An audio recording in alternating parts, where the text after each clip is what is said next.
Hey guys, Comic Book Steve here again with another haul. A bunch of books I got from this weekend and the past weekend. Just at random shops. A bunch of nothing too fancy. Just some books that I thought were interesting. So anyway, let's start with the new releases. Spider Island #3. Still really enjoying this series. Love the monster theme in it. You'll see some more of that within this haul. But yeah, really enjoying the series. If you were on the fence about it, I'd pick it up. I think the only thing I'm not enjoying about it is the Spider-Girl back up. Not feeling that too much. Spider-Gwen #1. I only got this because Newberry Comics was doing a 50% off everything that's $3.99 or lower. So this was, the regular price is $1, so it was 50 cents. So I figured, why not? And then we got Mockingbird #1. I only got this because of the first appearance of Red Widow. Don't know if it's going to be a character that takes off. I was kind of hoping they would have a variant with her on the cover. They do not, and I wasn't feeling the variants that they did have. So I picked up the regular copy, as it's the only one that has a mention of the Red Widow on it. She seems like an okay character, just another character out of the Red Room, who was influenced by Natasha Romanoff. The weird thing is that at the end of the book it says follow for further adventures or whatever of the Red Widow. Read this book, and it's some Black Widow book that's coming out, some novel. I mean, coming out within a few months or something, or maybe it's already out. I thought that was weird that they introduced a character that their next appearance is going to be in a novel. So, I don't know. The character I thought was okay. I'm not really too partial to her yet. Maybe she'll win me over. But anyway, that's her first appearance, so that's cool to have. Next book I got is a variant. This is from the previous week, Shield #9. This is the Howling Commandos variant. Again, I love that monster book. Love Art Adams. I saw this on the new release day. What was it? 2 weeks ago. I passed it up because it was $25 and I didn't want to spend that much on it. But then looking on eBay, it was either going for 25 or 30 or more. I think the highest I saw someone asking was 40. Don't know if they got that much for it, but I definitely saw them being sold at 25, and I couldn't find any for less than that. So I figured I'd go back to the store and pick this up for the 24. I really like the cover and Art Adams, like I said. Monster theme's pretty awesome. I think this will be a book I pick up when they release their ongoing series after Secret Wars. I think the only character in this lineup that I don't like is Teen Abomination. He's kind of lame. If anyone could tell me who that blonde chick is, I'd appreciate it. I thought it was Elsa Bloodstone, but it looks like she has some pointy ears going on there, so she's probably some vampire chick. Anyway, that's that.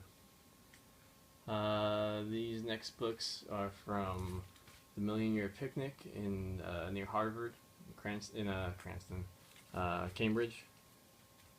Amazing Spider-Man 165. Got that for $3. Thought that was a pretty good price. Nothing too special about it. Pretty nice copy though. Amazing Spider-Man 565. First appearance of the female Craven, his daughter. And Amazing Spider-Man 617. This is a variant. It's got some dings in it. You might be able to see in the light over here. It's got some dents and stuff going on there. It was $4. Usually I see this for about $7 or at the least $5, so I thought I'd pick it up just to add to the collection. These next books are from New England Comics in Quincy. A bunch of these from the Dollar Bin, I think. I think actually all these are from the Dollar Bin. So, Avengers #402. This is the last issue of the first volume of Avengers, so I thought that was pretty cool. It's got that weird mutant wasp on the cover there, and that's probably the teenager Tony Stark. And it's got it's weird that Cap has a eagle on his shoulder. It's kind of not a great cover, but still. End of an Era. Pulse number 11, first appearance of Jessica Jones and Luke Cage's daughter. Forget her name right now. But she's actually not in the issue. It just has Jessica Jones going into labor at the end. But she is on the cover, so I guess that's considered a first appearance. I don't know. I didn't actually look it up. I just assumed that since she was on the cover, this was her first appearance. But yeah, nothing too special. But you know, I've seen her around every so often, so I thought I'd pick it up. Scarlet Spider number 1. This is from the 90s. This is the unenhanced variant. I don't usually see these, so I thought I'd grab it for $1. The enhanced version is just like a pink neon nonsense going on the cover. This cover actually looks a lot better than the enhanced version. And first appearance of the Pro, whoever the hell that is.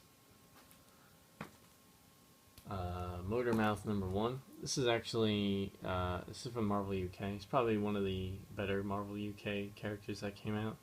I kind of enjoyed her.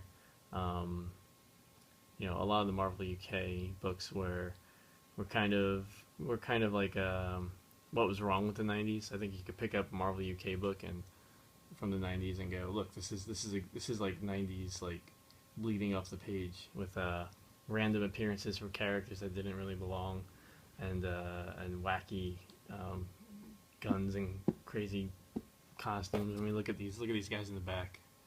This looks ridiculous. But I liked Motor Mouth. She was in an issue of the Hulk that I was reading at the time, and I enjoyed her appearance. So this for $1. I thought I'd grab it. They don't use her now, but you never know. Web of Spider-Man 4. Just getting some early Web of Spider-Man books. Incredible Hulk and Wolverine number 1. I think this is the first time they reprinted the first appearance of Wolverine. Don't know. I'm just pulling that out of my ass because I can't think of another time they reprinted before this. So I thought I'd grab it. It's not worth anything, but it's good shape. Thought it looks cool, you know. Marvel Age 90. Nothing special about this one. Just wanted to grab it for the McFarlane cover. What if Amazing Spider-Man had not married Mary Jane? Well, he did marry her, I guess. Actually, he didn't marry her, so this actually came true. Not the actual like telling of this specific story, but they certainly retconned, as we all know, the marriage of Spider-Man. But anyway, I thought this was fun. I have the second part of this, which is what if Spider-Man married Black Cat, which is also kind of fun. So it's a cool what if Spider-Man book. This is Spider-Man 683 second print. Again, just like to get second prints where I can, if they're cheap. Punisher number 12. Again, more monster stuff. Just love that cover. Love the Franken-Castile series storyline. I actually was, you know, purists will not be happy with me for saying this, but I was really excited when they made Punisher into Franken-Castile. I was like, cool. Now we can like have like different stories where he's fighting like supervillains and stuff instead of you know, having to always go against gangs. And I was actually hoping they would keep it for much longer than they did. But you know, whatever. It's still these are still books that exist, right? So I can always go back and read them. And I'm sure someday someone will bring it back in some fashion or another. I wish they would make a toy of that. I think that'd be an awesome like action figure. But yeah, so that's Punisher number 12. Cool monster cover. Amazing Spider-Man 686. Just another one to add to the collection. Now these next books are from a shop I went to yesterday in Nashua, New Hampshire. A bit of a ride out there, but we were kind of bored. So we took a trip out. Let's see if I can separate these by dollar bin before I start showing them. Okay, so I think these ones are all... Alright, these are all my dollar bin ones. Thing number 35, this one's actually in pretty shitty shape. It looks okay in the plastic, but if I took it out, and I don't know if you can tell, but it's really, really bumpy.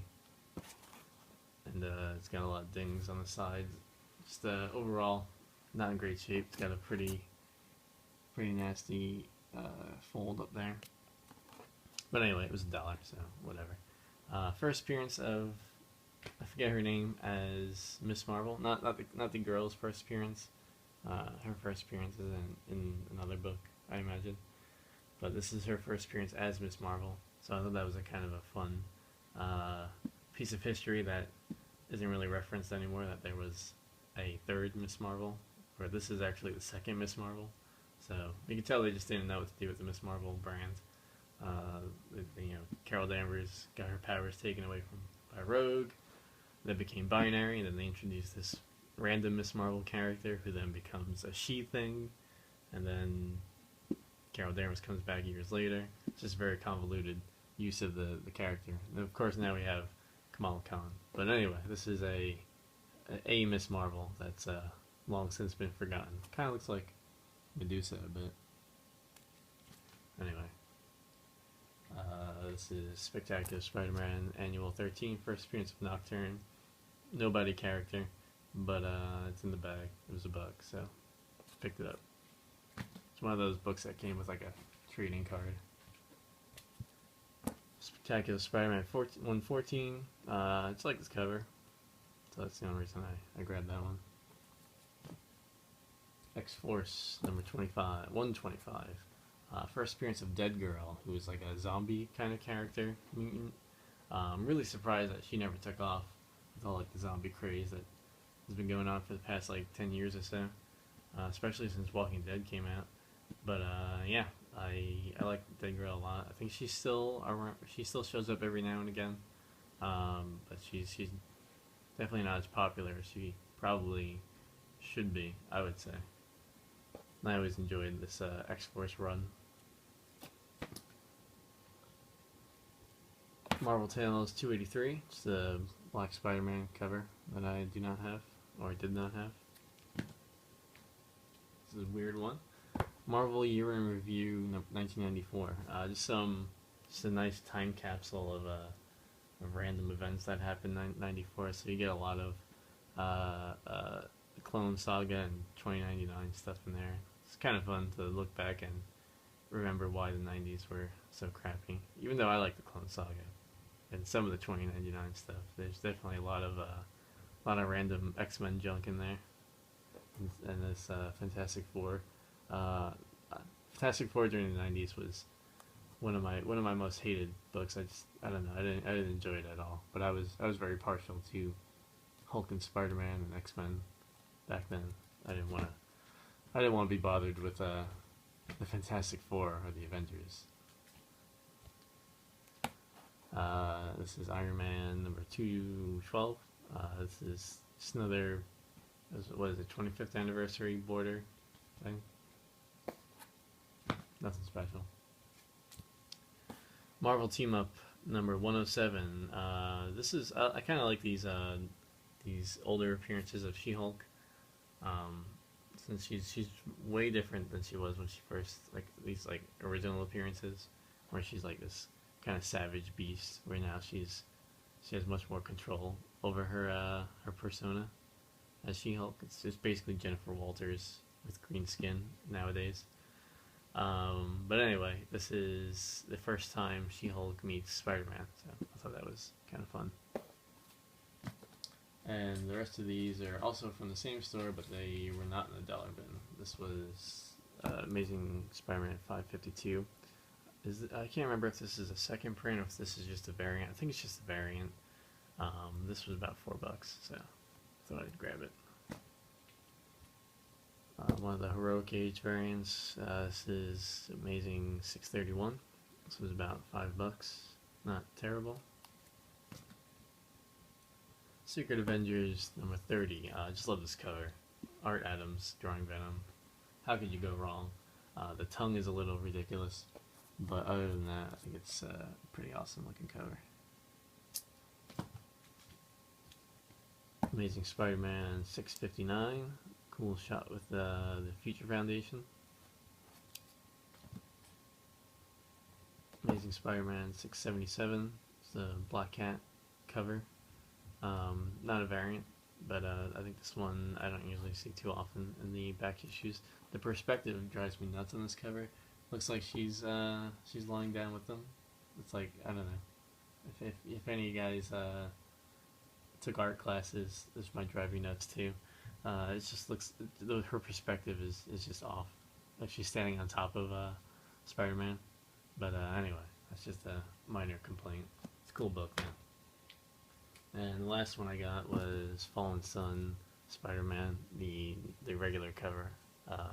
Just another black Spider-Man cover that I did not have. I have the other version of this, the other cover of this issue, but not this one. So I thought I'd grab that. Anyway, guys, that's all I have for you today. I did have a My Comic Shop box that I was supposed to be getting. I accidentally sent it to the wrong address, a previous address that I had, and the tracking says they couldn't deliver it, and then they sent it to the address that the post office had on file. Unfortunately, the address that I moved to after that address was not the address that I'm currently at. So they might have sent it down to Rhode Island, which would be extremely unfortunate. I don't know if I'll ever see that box, unless then the Rhode Island one then sends it to the address they have on file, which would be my current address. But I don't know if they're that smart. Hopefully, that'd be awesome. I'm not surprised to get it. But it wasn't anything special. It was just, I think I spent $25 on the box. Just some cheap issues here and there that I needed to fill in some gaps in collections. Nothing really like outstanding that I'm gonna cry over. But just a lesson to learn. Clean up my address book, or my saved addresses on My Comic Shop, so I don't do that again. Anyway, guys, that's my story. I'm sticking to it. And thanks for watching, and hope you guys are all having a great Labor Day weekend. We're just chilling out over here in Massachusetts. Can't complain, you know. All right, guys, take care.